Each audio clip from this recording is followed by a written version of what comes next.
Yo sabía que el famoso actor británico Alec Guinness se había convertido al catolicismo del anglicanismo, pero no sabía qué es lo que lo había llevado a convertirse. Y recientemente lo leí en su biografía hace muy poquito. La historia es muy bonita y también muy emblemática del tipo de relaciones al interior de la iglesia que tenemos que recuperar, ¿no? Simplemente para ubicarlos, especialmente los que son más jóvenes, Alec Guinness fue un actor famosísimo, ¿no? Él actuó en películas épicas, viejas, que la mayoría de los jóvenes o incluso de mediana edad no recuerdan, como Un puente sobre el río Kwai, donde él ganó un Oscar por esa película. Ganó muchísimos premios, fue un actor muy famoso. Él hizo Lawrence de Arabia, pero alguna gente tal vez lo recuerde porque fue el famoso Obi-Wan Kenobi de la primera película de la Guerra de las Galaxias. Tuvo una vida artística muy importante y él cuenta que lo llevó a convertirse al catolicismo, él ya era un tipo con sensibilidad religiosa después de haber servido y visto muchos horrores durante la Segunda Guerra Mundial. Regresando a Inglaterra, se había sentido inclinado a entrar a un seminario anglicano para ser un sacerdote anglicano, pero después siguió con la carrera con la que había comenzado, que es la de ser actor, ¿no? Alec Guinness cuenta que un día él estaba filmando una película en Francia y su papel en la película era la de ser un sacerdote católico. Él cuenta que su francés era bastante pobre, no entendía mucho, y estaba en una zona bastante rural que era donde se realizaba, digamos, la trama de la película.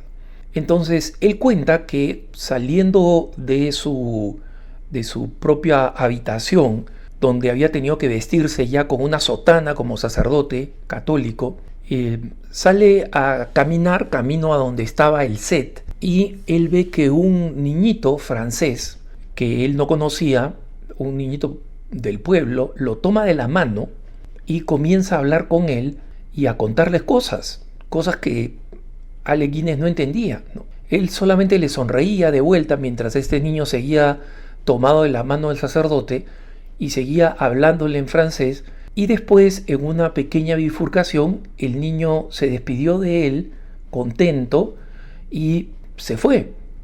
Alec Guinness cuenta que eso fue lo que lo llevó finalmente a convertirse al catolicismo, porque dijo: ¿cuál es esta religión que genera tanta confianza en los sacerdotes, en sus ministros, que un niño sin conocerme me toma de la mano, me comienza a contar probablemente de su vida, de sus aventuras, y con la misma sencillez, como si me hubiera conocido toda la vida, se despide de mí?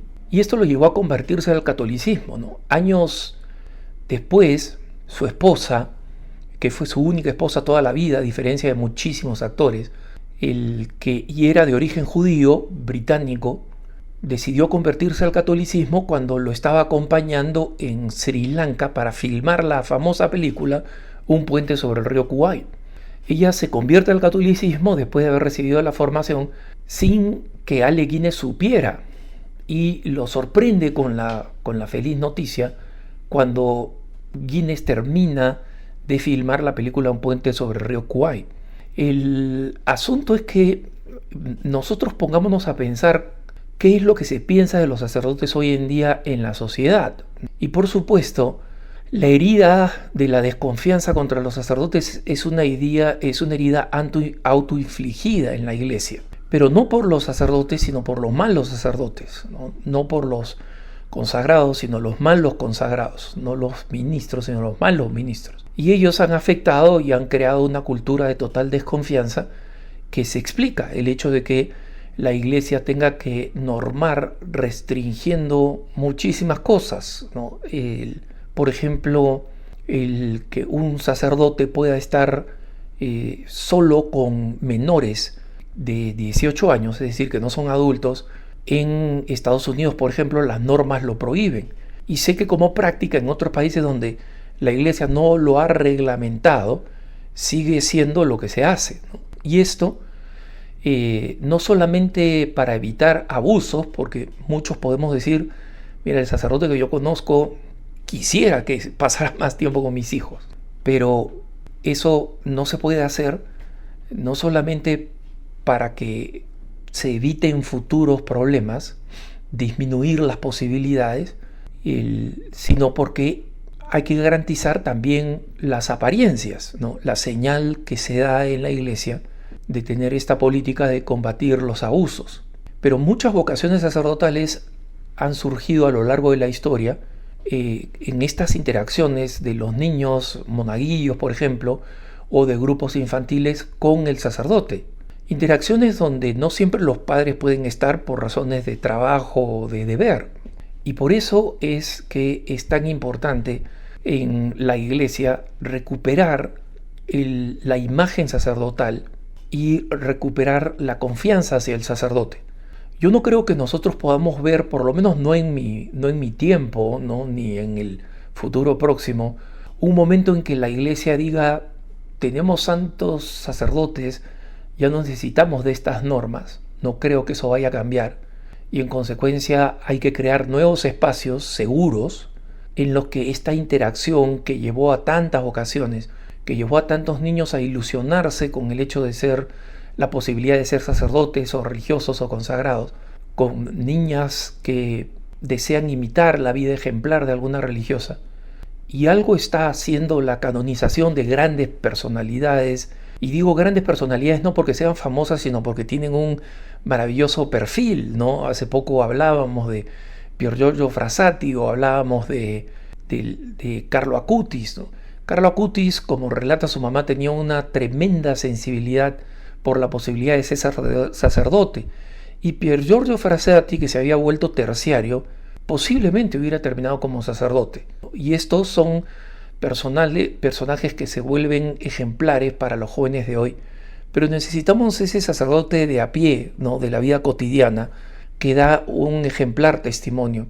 Gracias a Dios yo he visto mucho eso aquí en Denver y en otros lugares. Lo he visto también cuando visito Lima, cuando visito Roma, por ejemplo, por razones de trabajo, y veo cómo buenos sacerdotes son incorporados de alguna forma en la vida familiar, ¿no? Son invitados. Yo como consagrado tengo el honor de ser incorporado en varias familias. Muchas veces he hablado con mucho orgullo y mucha alegría de mis ahijados, ¿no?